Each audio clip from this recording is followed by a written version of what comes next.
Hello, hello, and welcome back to another Chris McPherson Show. Daily Dose, talking the Australian Open, recapping what's happened of day 9 during the day session into day 10 with a look ahead. Day 9 night session still in front of us as well, but we're taking the chance to record and recap what we can. So let's go through the seeds that have fallen. And we've gotten to that pointy part where multiple seeds are falling because they're going head-to-head. And we only had one unseeded player so far in action today, and we'll recap that one as well. Of course, if you haven't already, make sure to hit like on the video, hit subscribe on the channel, and get involved in the comments. Let us know who you see making a run here at the Aussie Open, or who you feel has been hard done by and disappointed you, maybe let you down a little bit. Maybe you had a wager on someone you thought was a roughie and they've crashed and burned. Let us know. But let's start it off with the seeds to have fallen.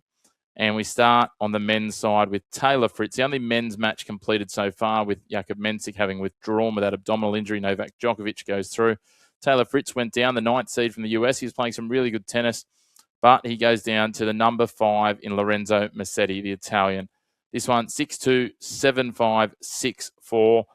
Sets up a really good clash from Musetti. I'm really looking forward to this one when we get to the quarters between him and Novak Djokovic. Djokovic will be fresh, but Musetti is taking his game to another level. This is his 4th quarterfinal in his last 7 slams for Musetti. He is continuing to build and grow this career, and you can see why he's pushed up to the top 5 in the rankings and may well, depending on results, be as high as 3 or 4 at the end of this slam. He's continuing to build. It's his best run at the Australian Open ever, and he looks really comfortable on the hard court, so it's great to see. We now move to the women's side, where there's been 3 completed matches already, just 1 to come. And Elisa Mertens, the 21st seed, has bowed out, defeated by the number 5 ranked and 5th seed, Elena Rybakina. She's got through to her 6th Grand Slam quarterfinal, her second best run at the Australian Open, with a 6-1, 6-3 victory here. Remembering that she played in the 2023 final against Arena Sabalenka. And crazy to think when you look back through it, since that 2023 tournament, Arena Sabalenka has lost once here at the Australian Open, which was last year's final. So that is a phenomenal run when you start putting the numbers together to think that she's, pushing through again and has strung together a phenomenal run over the last, now this will be the 4th edition of the Australian Open that she's dominated at and been a key part of getting through to the quarters. Speaking of that, she did come through up against, lose that one match last year against Madison Keys, who also went out today, the 9th seed, defeated by Jessica Pegula 6-3, 6-4. Pegula marches on, becomes one of a host of top 8 seeds now into the quarterfinals for the women. If Iga Swiatek goes through tonight, we'll have seeds 1 through 6 all in action in those quarterfinals. So quite crazy to think. And then you've got the 12th seed with Alina Svitolina, and we would have 8 seeded players in the quarters. So we will see what comes of that. The final match, I talked about it before, the other unseeded player in action today, apart from our Aussie, which we'll get to in a moment, is Wang Xinyu. She went down to Amanda Anisimova, the 4th seed, 6-3, 6-4. This is now 3 slams in a row. She's made the quarterfinals, and won't take much of a memory flashback to know that she made the final at the last 2 slams of last year, and it beats her best in Australia. Previously, 3 times she'd made the 4th round in 2019, 2022, and 2024. So she advances through to a mouthwatering quarterfinal matchup. So looking forward to seeing how that shapes as well. Still to play tonight, we've got 2 men's matches. Yannick Sinner and Luciano Darderi getting underway as we speak. We've got Ben Shelton and Casper Ruud a little later tonight. And, of course, our Aussie watch, our Aussies looking forward to is Madison Inglis. She comes up against Iga Swiatek, the number 2 seed, and that one will be an absolute cracker. But Inglis back against the wall, so we'll see what comes of that again in the night session tonight on RLA, Rod Laver Arena. But let's take our eyes forward to day 10. Alex de Minaur will be our Aussie watch. He comes up against Carlos Alcaraz, and this is a huge matchup in the night session on Rod Laver Arena. Alcaraz has a 5-0 head-to-head record against Alex de Minaur. Not quite as horrific as his Yannick Sinner record, but he's never beaten Carlos. As well as he is playing, it's a hard one to see. That said, they've never played on an outdoor hard court before, but they did play 3 times last year, and Alcaraz won all of those. So they played 3 times in 2025. They played indoor hard courts at the ATP Finals and at Rotterdam, and they also played in Barcelona. And only once out of those 3 did de Minaur even take a set, and only twice in their 5 clashes has de Minaur taken a set off Alcaraz. One of those was a 6-7 tiebreak in their first clash way back in 2022. Look, I'd love to see the narrative that says de Minaur gets an upper hand in this at some point. I can see him hustling and grinding and maybe getting a little lapse out of Carlos. And because of that, I'm going to go Carlos to win in 4 sets. He has not dropped a set this tournament so far. de Minaur, though, has only dropped 1 and has been in really good form.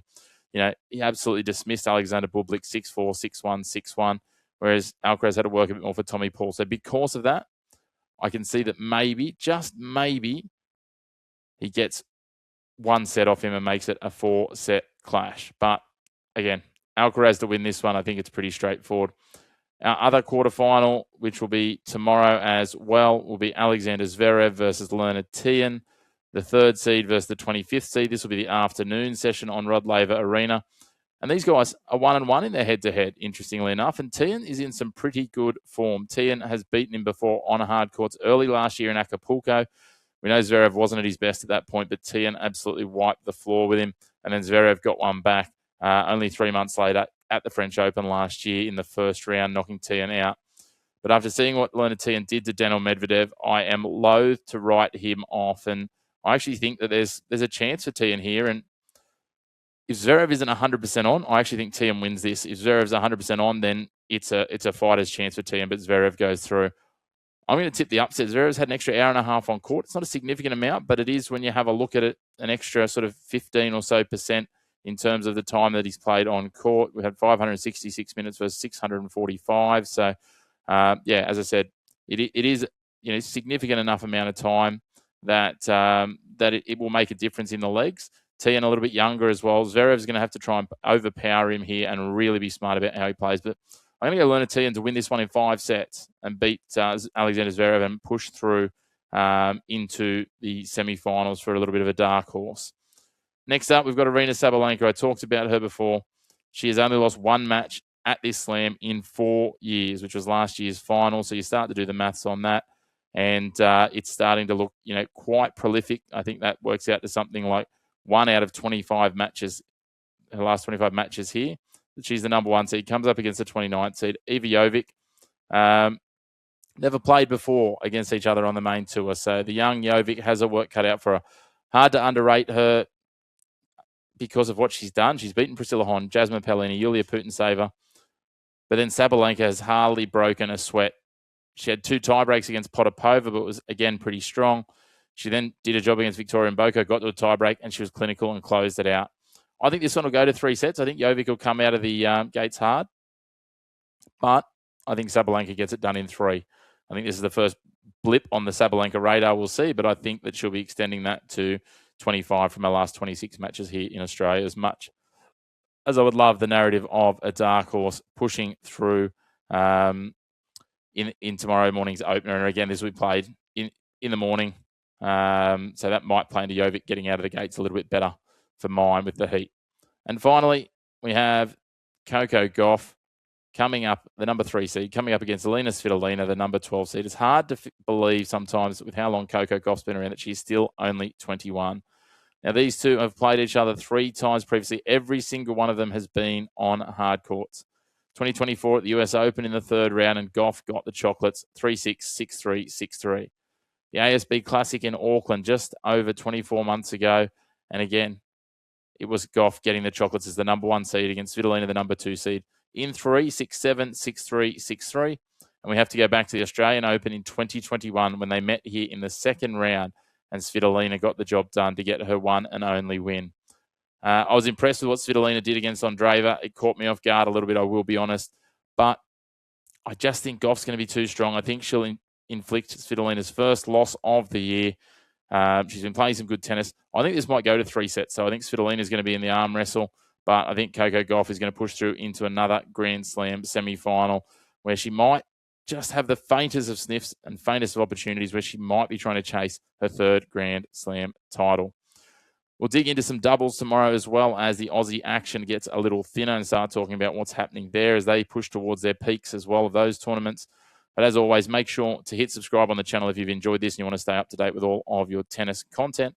hit like on the video as well. That helps us grow the platform, and get involved in the comments. Let us know what we got right, what we got wrong, or just what your thoughts are so far on the Australian Open. But until next time, a huge thank you for tuning in to your home of the Black and White of Sports. No great opinions here, and we'll talk to you again soon.